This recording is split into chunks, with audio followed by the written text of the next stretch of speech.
আজকে রেসিপি মাছ ডাঁটা দিয়ে রান্না করা হবে। আজকে আয়োজন মাছটা সুন্দর করে ধুয়ে নেব। ডাঁটা দিয়ে মাছ সুন্দরভাবে পানি নিয়ে ধুয়ে নিচ্ছি। ধুয়ে লবণ হলুদ দিয়ে মাখিয়ে ভাজি করা হবে। সামান্য পরিমাণ লবণ হলুদ দিচ্ছে হাফ চামচ করে, হলুদের গুঁড়ো হাফ চামচ, মরিচ লবণ হাফ চামচ দিয়েছি, দিয়ে মাখিয়ে ভাজা হবে। হাফ চামচের গুঁড়ো দিয়েছি, দিয়ে একসাথে মাখিয়ে ভেজে নেওয়া হবে। সবই মাছগুলা লবণ হলুদ মরিচ দিয়ে মাখিয়ে নিচ্ছি, এবার ভেজে নিব। দিয়ে দিলাম মাছ দিয়ে দিয়েছি, পরে আবার ভেজে নিব এভাবে করে। এপাশ ওপাশ উল্টে নিব, এভাবে ভেজে নিব। পরবর্তীগুলো এভাবে ভেজে নিব। এবার নামিয়ে ফেলবো। পরবর্তীগুলো এভাবে ভেজে নিচ্ছি। এপাশ ওপাশ ভেজে নেব। ডাঁটা আলু ছোটো ছোটো কেটেছি, ডাঁটার ওটা শুদ্ধভাবে ধুয়ে নিচ্ছি। তেলটা পরিমাণ মতো দেওয়া হচ্ছে। পেঁয়াজ কুচি দিয়েছি, একটু নাড়াচাড়া করছি। ভর্তা দিয়ে দিব। জিরা চালতে 1 চামচ জিরা বাটা,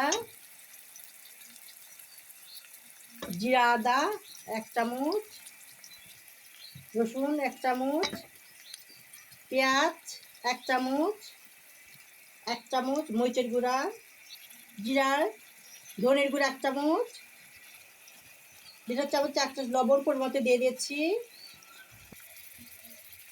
পরিমাণ মতো দিয়ে দিচ্ছি। মশলা কষিয়ে নিতে হবে। যত কষানো যাবে তত খেতে ভালো লাগবে। মশলার একটা কাঁচা গন্ধ দূর হবে, খেতে অনেক সুস্বাদু টেস্টফুল হবে।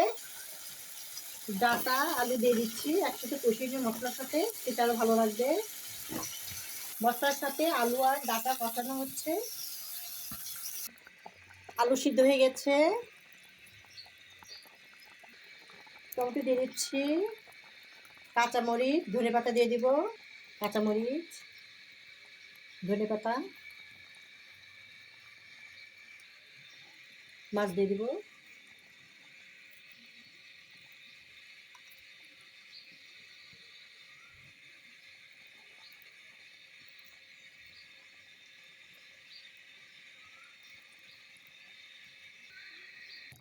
জিরা ধনে ভেজে গুঁড়া করা হয়েছে সেটা দিচ্ছি। আরও একটা সুন্দর স্মেল গন্ধ আসবে, খেতে আরও সুস্বাদু হবে।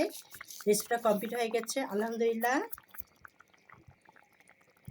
একটু নাড়াচাড়া করে নিচ্ছি।